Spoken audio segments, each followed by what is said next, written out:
The good news for the housing sector is that borrowing is so cheap these days. 5-year mortgage rates have come down. Borrowing costs are very light. And those who have money in the bank and were thinking about buying a house might find that in the next year or two, we also see a little bit of a softening up of prices in some markets. So it is a good buying opportunity for those who have put it off. But that said, remember that this is also an economy where we're not getting the immigrants that we were. We're not getting the non-permanent residents or the renters who came in as students, for example. So the market to buy and then rent might not be actually as attractive as it was pre-crisis. It's really more of a homeowner's opportunity that we're looking at over the next couple of years with somewhat softer prices and still low financing rates. Living in a big city these days doesn't carry the excitement that it did when the bars, restaurants, and other entertainment venues were open. But remember, this too shall pass. City life will return at some point. And I don't see a reason why longer term we're going to see a flight from urban areas. Young people cluster there, not just for the job opportunities, but the lifestyle opportunities.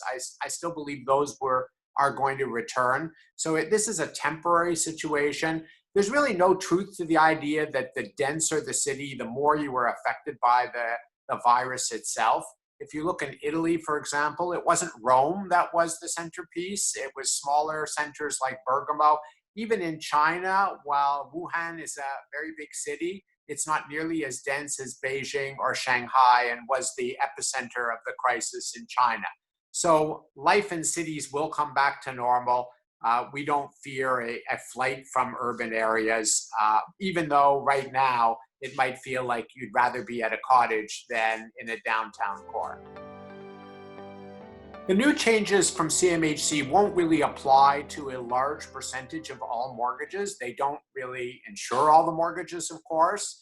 As well, it was a fairly narrow change into who it impacts, even if you are a CMHC insured borrower. But that said, if you're in that small group that it does impact, it could be significant. We estimate, for example, it might mean that you have to reduce the house that you can afford by something on the order of 10%. So it means, for example, you might have to move a little further out from the city core. You might have to do with one fewer bathroom. This isn't denying people the opportunity to get into the housing market.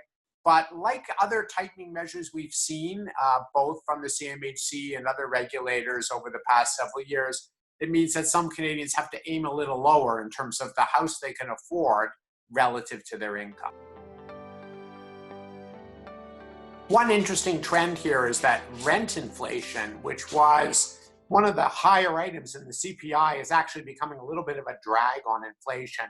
Without the immigrants to rent the units, and with condo completions, expected to be fairly high from the legacy of all the housing starts we had over the past couple of years, owners of some of those units are finding that the market isn't as tight. They can't quite get the increases in rents that they were thinking of.